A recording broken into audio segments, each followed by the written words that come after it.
मोठा सोमवार विशेष लक्ष्मीची चमत्कारिक कथा।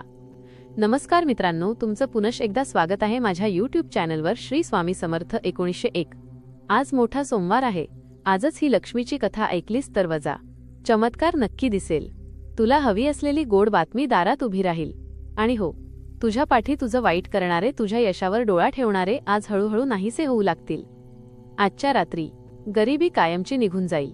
ही फक्त गोष्ट नाही, ही अनुभवाची, श्रद्धेची आणि न बदलणाऱ्या सत्याची कथा आहे। त्या सकाळी आकाश वेगळंच वाटत होतं। सूर्य उगवला होता, पण त्याच्या प्रकाशात उष्णता नव्हती, होती एक शांत आशा। घंटेचा मंद आवाज दूर कुठेतरी ऐकू येत होता। आज मोठा सोमवार होता। पांडुरंग नावाचा एक साधा माणूस डोळे उघडतो। घर म्हणावं तर 2 खोल्यांचं कौलारू घर, भिंतींना भेगा, छतावरून पाणी गळायची भीती। मागच्या 5 वर्षांपासून गरिबी त्याच्या आयुष्याची सावली बनली होती। काम होत नव्हतं, कर्ज वाढत होतं, नात्यांमध्ये तणाव वाढत होता। पांडुरंग उठतो, देवघरात उभा राहतो। तिथे एक छोटी शिवलिंगाची मूर्ती आणि बाजूला लक्ष्मीची जुनी थोडीशी फाटलेली फोटो फ्रेम। तो हात जोडतो, पण आज काही वेगळं होतं। आज त्याच्या मनात एक प्रश्न सतत घोळत होता। देवा, मी इतकं काय चुकलो? तो कधीच वाईट माणूस नव्हता, कुणाचं वाईट चिंतलं नव्हतं। तरीही गरिबी, अपमान आणि लोकांची कुजबूज। त्याच वेळी गावात एक गोष्ट पसरलेली होती। वजा आज मोठ्या सोमवारची रात्री जर कोणी श्रद्धेने लक्ष्मीची कथा ऐकली तर लक्ष्मी स्वतः त्याच्या घराकडे पाहते। पांडुरंग हसला। कथा ऐकून काय होणार? पण आत कुठेतरी एक आवाज म्हणत होता, आज ऐक, फक्त आज। संध्याकाळ झाली, आकाशात गडद ढग जमले, वारा सुटला। पांडुरंग बाहेर गेला मंदिराकडे। मंदिरात गर्दी नव्हती, फक्त एक वृद्ध पुजारी, पांढऱ्या दाढीचा, डोळ्यांत खोल शांतता। त्याने पांडुरंगाकडे पाहिलं आणि हसला। आज मोठा सोमवार आहे, पुजारी म्हणाला। आज ऐकशील का लक्ष्मीची कथा? पांडुरंग बसला। घंटा वाजली आणि कथा सुरू झाली। खूप वर्षांपूर्वी, पुजारी म्हणाला, लक्ष्मी देवी फक्त संपत्तीची देवता नव्हती, ती मनुष्याच्या विचारांमध्ये वसत होती। एकदा एक गाव होतं, तिथे सगळे लोक मेहनती होते, पण एक माणूस होता वजा, जो सतत तक्रार करायचा। त्याच्या घरात लक्ष्मी आली, पण त्याने तिला ओळखलंच नाही। लक्ष्मी साध्या स्त्रीच्या रूपात त्याच्या घरी आली। त्याने तिला पाणी दिलं नाही, शब्द दिले नाहीत।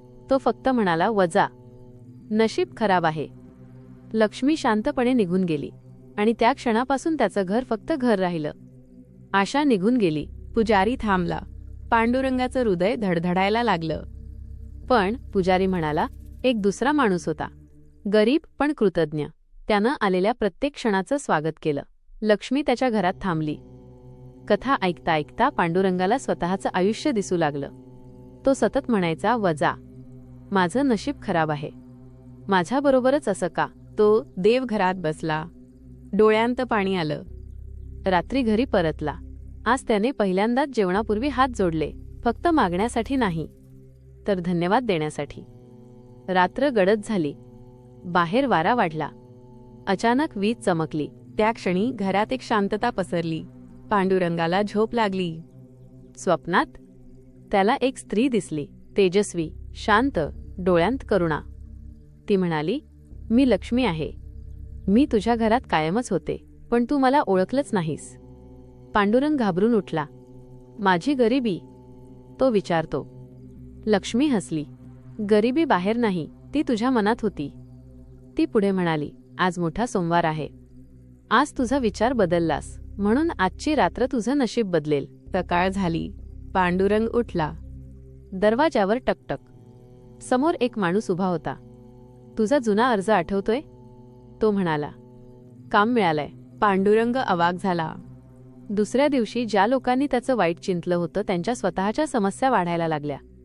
ते दूर झाले, त्यांची कुजबूज थांबली। आठवडाभरात घरात समाधान आलं। पैसे नाही, पण स्थैर्य। महिन्याभरात कर्ज कमी होऊ लागलं। पांडुरंगाला एक गोष्ट कळली, वजा, चमत्कार बाहेर नसतो, तो आत घडतो। आजही जो कोणी मोठ्या सोमवारच्या दिवशी ही कथा श्रद्धेने ऐकतो, तो लक्ष्मीला बोलावतो। कारण लक्ष्मी फक्त सोनं नाणं नाही, ती आहे वजा, आशा, श्रद्धा आणि योग्य वेळेची गोड बातमी।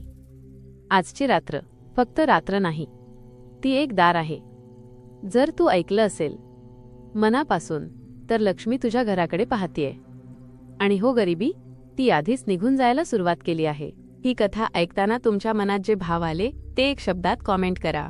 श्रद्धा, शांती, विश्वास की कृपा?